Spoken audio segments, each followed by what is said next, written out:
Bonjour à tous, bonjour Julie. Salut, Comment ça va? bien toi? Ça va super bien. Déjà, merci beaucoup pour ton temps, c'est super apprécié. Puis, ça fait toujours plaisir de rencontrer des femmes exceptionnelles Ça comme me fait toi. plaisir. Excellent. Fait que, ben, comme je t'ai dit, on va faire un petit tour un peu sur, tu sais, c'est qui Julie? Tu vas me parler de toi, tu vas simplement nous parler un petit peu de ton histoire, ton parcours, puis dans vraiment le but de pouvoir inspirer toutes ces femmes qui nous regardent aujourd'hui. Fait que, Julie, comment tu vas? Comment tu vas aujourd'hui? Je vais bien, puis c'est une belle journée, la journée de la femme, le 8 mars.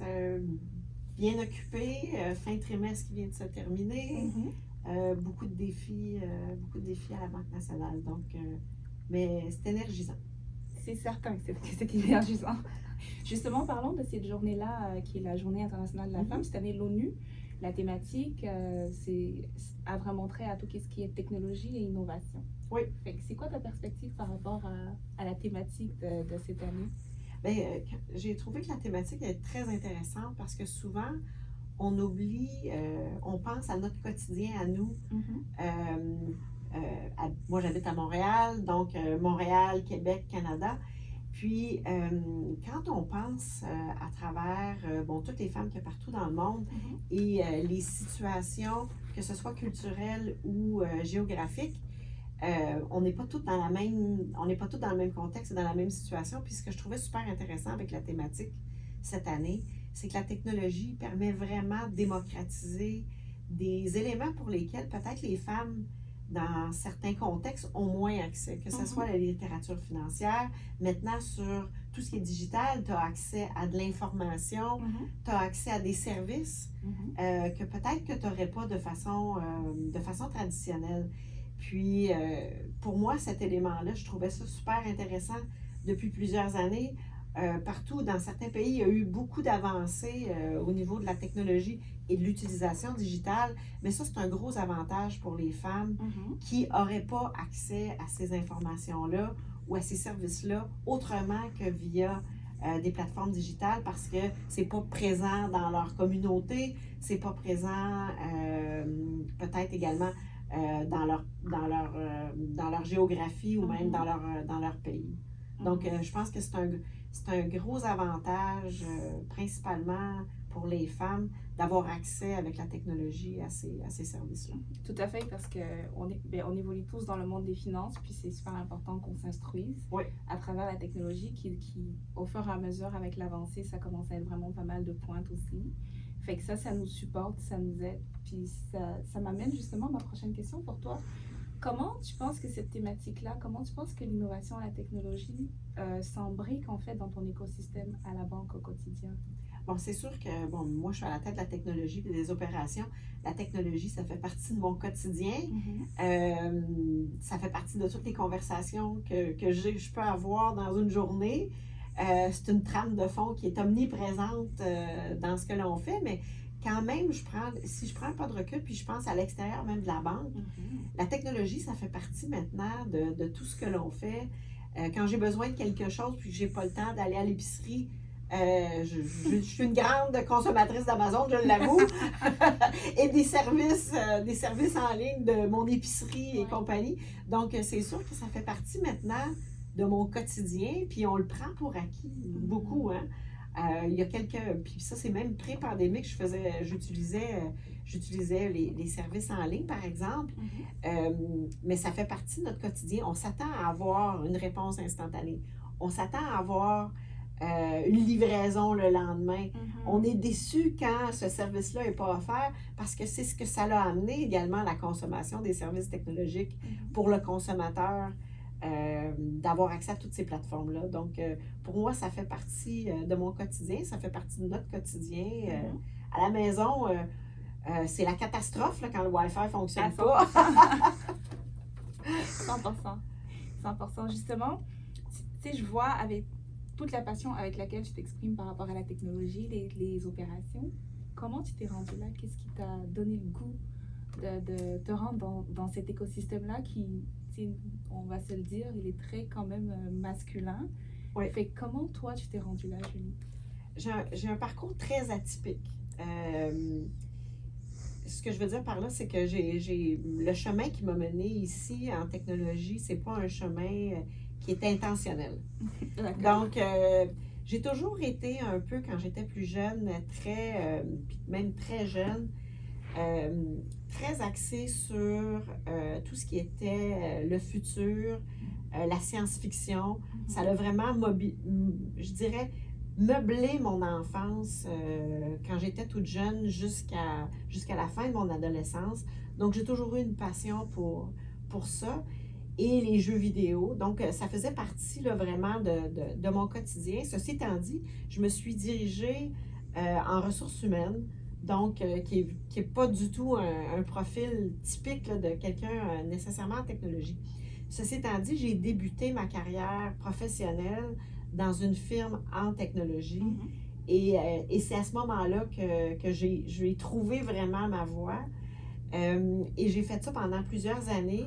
Je n'ai que travaillé dans mon parcours à travers ma carrière en technologie. J'ai fait différents rôles et je me suis spécialisée à travers les années, un peu parce que j'avais un sentiment d'imposteur, parce que j'avais pas de formation dans laquelle j'avais étudié pour commencer. Donc, je suis allée chercher des formations supplémentaires et complémentaires à travers les années pour je dirais, amadouer un peu mon syndrome d'imposteur.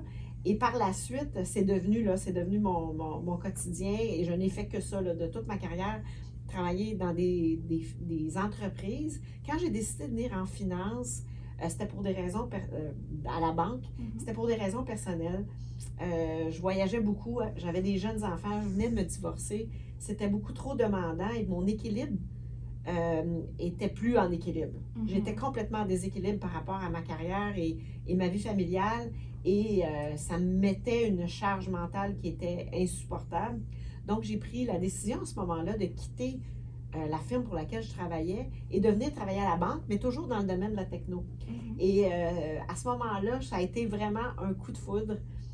Autant j'aimais beaucoup la technologie, le domaine financier, c'est là où je me dis souvent, j'ai choisi la finance et à ce moment-là, ma carrière à la banque a débuté et j'ai toujours travaillé depuis ce temps-là, même si j'ai quitté la banque là, pendant 3 ans.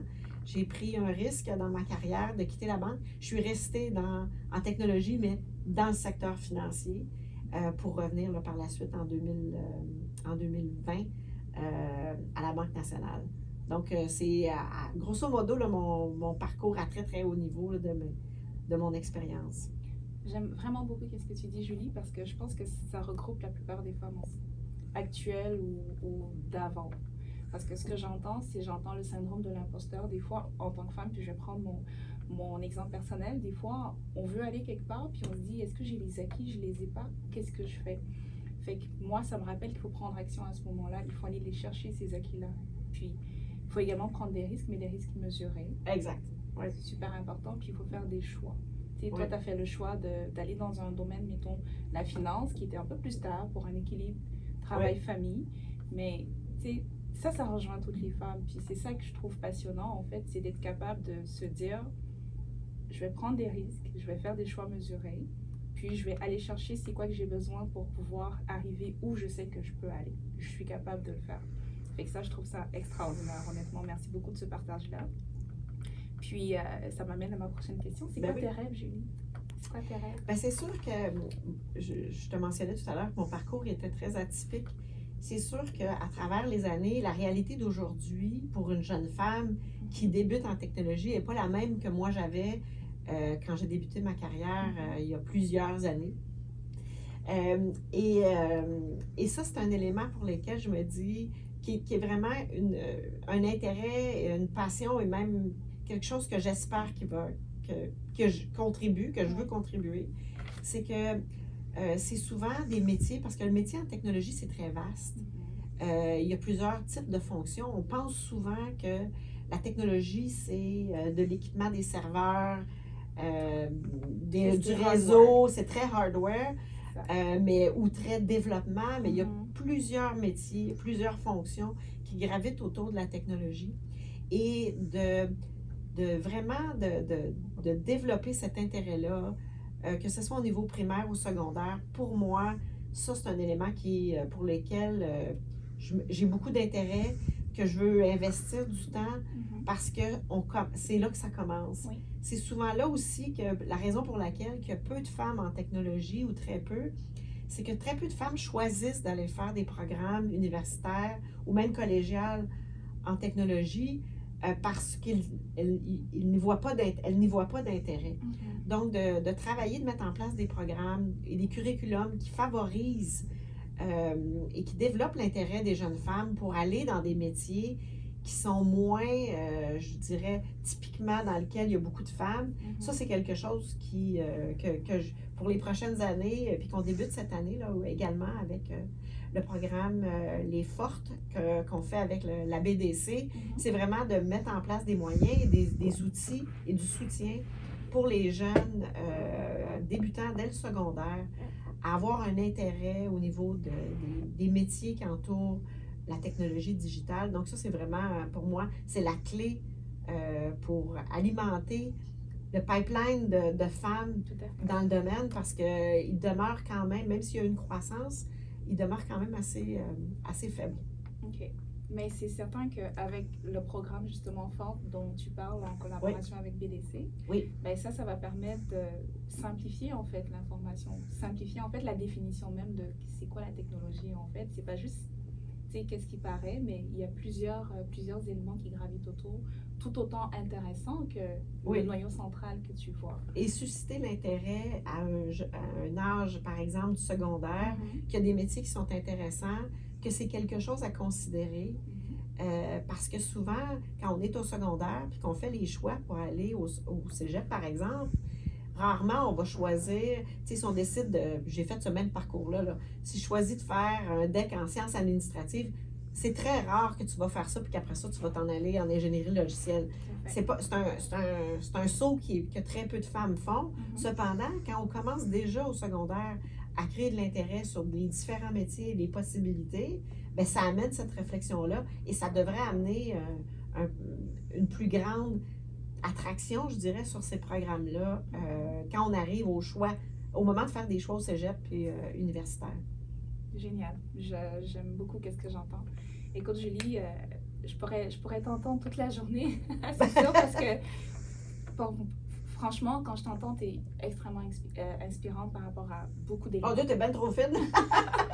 Beaucoup d'éléments. Mais si tu avais un message à passer à toutes ces femmes que tu inspires, qui ne veulent pas être Julie, mais qui veulent s'inspirer de Julie, ce serait quoi? C'est une bonne question. Je ne suis pas certaine que j'ai de recettes ou que j'ai d'inspiration, de phrases d'inspiration pour tout le monde, mais moi, je me suis toujours dit, j'ai toujours fait des choix dans ma carrière qui étaient pas toujours conscients, mais qui étaient toujours dans un intérêt de faire quelque chose qui me passionne.